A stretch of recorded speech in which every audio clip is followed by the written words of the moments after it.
What's up everybody, it's your boy, sounds like critical.mp3, and today I'm going to be telling you guys a little story. It's been a long ass time since I've made a story video, and I've regaled people with this tale countless times in live streams and shit, so I figured it was about time I finally put this shit to a video.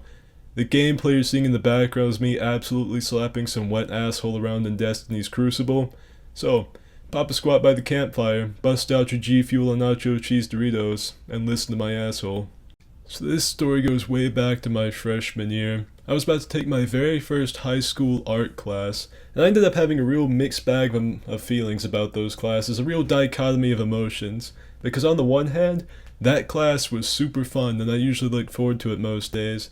But on the other hand, that teacher sometimes made that class so heart-wrenchingly unbearable that if given the chance, I would have rather gone to the local farm and licked the nutsack wax off the back of a bovine creature for an hour and a half rather than step foot in that classroom. So to set the stage of this story a little bit for you, I'm going to tell you a little bit about that art class. So the first day of art class comes around, all the normal kids fall in line and walk into the class, and bringing up the caboose of that train of people is me and these three other rejects who walk in very dead last. And that teacher, that poor teacher, had no way of knowing that the four horsemen of the art-pocalypse had just came into her classroom. She had no way to fathom the storm of stupidity that had just descended upon her. So me and these three other guys walk in. Me and this other guy look like your typical high school stoners. I always had this thing for always wearing a red hoodie. I would never take it off. I ate, I slept, I showered, I fucked with that red hoodie on. I would just not take it off for some reason. The third guy looked like Vector from Despicable Me's long-lost twin cousin. And finally, the fourth guy dressed like the I had to do it to a meme, but with the face of Porthos the Musketeer. So, needless to say, we were a strange Dungeons & Dragons party. So me and these three other dudes end up sitting at a table together because we were the only guys in the classroom, and every single project we were assigned we tried to make as stupid and inappropriate as we possibly could.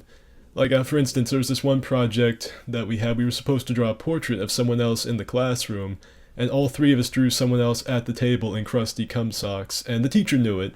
It was like we were all trying to actively get the teacher to retire just from an utter lack of faith in the next generation. Anyway, the point I'm trying to make is we were not teachers' pets. We were not liked or appreciated in that classroom in any measurement or standard.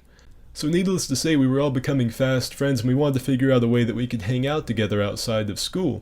Problem was, we were all like 15 and 16, no one had a car, and I was the only one with a gaming console. So, what we figured out, and some of you might know this is where my channel originally came from, is I made a YouTube channel, and I streamed Battlefield 4 to it, and they would talk in the live chat on the side. They would talk to me, they would talk to each other, and give me challenges, so I would stream for them so we could all hang out together somewhere, even if it was just all virtual. And one day, I was playing hardcore in Siege of Shanghai, and me and the guy who looked like Porthos made a bet. If I could hit a dick shot on a guy from across the map and kill him, he would change his name to Mr. Tibbles, and if I fired and I missed or I couldn't hit him, I would change my username to Mr. Tibbles. So I get on top of a skyscraper and I'm looking across the map. I see this recon douche all the way across the map. He's like 1 pixel on my screen. I get in my 20 times sight, I range it out, I fire, and that bullet lands directly in that man's crotch. Blood flies everywhere. It looked like he was having a man period. It was glorious. And to my surprise, Porthos actually ponied up. He changed his username to Mr. Tibbles, and it was a really good laugh. And that was the end of that. So a few days passed, and we have another art class where we actually had to submit something via email. And so we're all sitting there, and she found mine and the other two guys, but she could not find Porthos's for some reason. And he was a super preppy kid. He dressed in like the best clothes, he made straight A's, and he's looking at her, he goes, "I know I just sent it to you.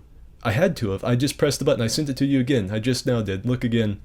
And so the teacher goes to look through her emails, and she gets the most like quizzical, disgusted look I've ever seen on a human being.